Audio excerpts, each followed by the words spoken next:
Today, let's work on a new song, Black Nile.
This is our fourth video in our Thinking Ahead Volume 2 series, so please make sure to watch the previous videos. And don't forget, Thinking Ahead Volume 1 is now available for C, B-flat, and E-flat instruments on mdex.com. In our last video, we talked about improvising in double time, and we explored the eighth note grid in jazz. We gave you this solo over Mack The Knife.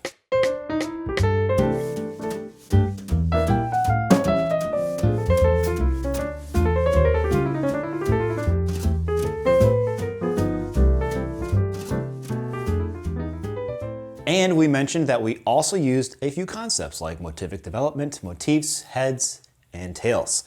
So let's look at those first and then take a look at today's solo where we expand on those concepts and introduce a few new ones. Using simple motifs in your solo is a great way to effectively develop ideas in real time. Take a look at measure 3 in our solo. This is a simple BBA chromatic enclosure that first targets the flat 3 of our chord and then the root.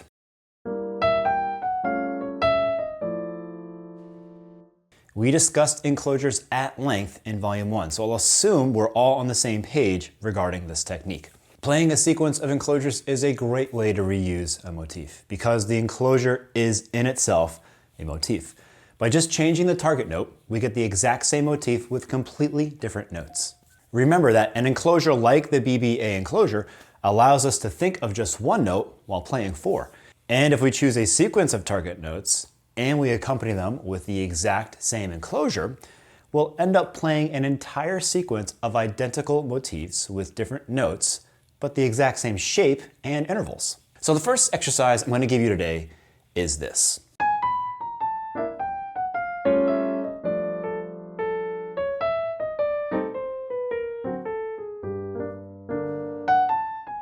Notice that we're just targeting one chord. And I've chosen chord tones, or one of those nice tensions that we talked about in Volume 1. A great variation of this concept is to introduce a simple rhythmic displacement or modification of your enclosure.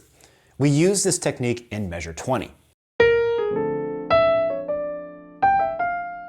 We trapped the root and then the third of D minor with a trapping enclosure, diatonic from above and chromatic from below. But on the second iteration, we played the enclosure as 16th notes. Another interesting way of developing motifs is to add a tail or a head like this. Look how this is a skip up 2 steps down pattern.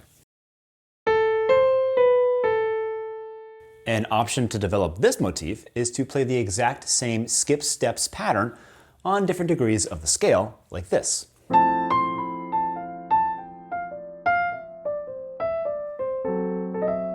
But a more interesting option is to reuse the last few notes of a motif, which is known as a tail.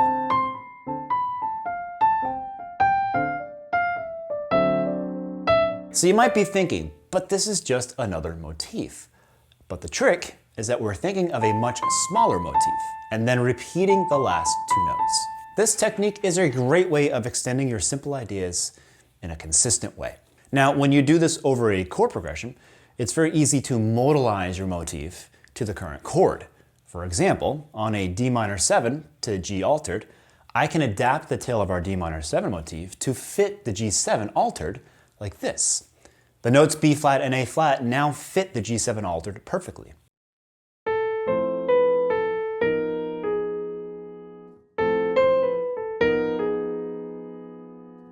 And the same goes for your first notes of the motif. This is known as the head of your motif, or a truncation. You can see this technique used in measure 8. The motif I'm thinking is just a 4-note ascending steps motif. But then I repeat the first 3 notes by modalizing them to the current chord, C6, like this. Not only are these tails and heads really easy to come up with because you've just played them, but they also move you away from repeating the exact same rhythmic placements. These tricks are essential when you improvise, because you can develop your ideas in real time with very little effort. And once you get used to thinking about these concepts, they'll start just becoming part of your vocabulary, and they'll just appear in your playing without you even having to try. This is why jazz players can play really interesting lines. They're not thinking about each note, they're developing ideas by using these techniques. So with this new perspective in mind, keep studying and practicing the solo over Mack The Knife. And start practicing the new solo that I just gave you over Black Nile. Read the annotations provided in the PDF. You'll probably understand most of them at this point. Make sure to practice the solo with the backing track, the slow version and the fast version if possible.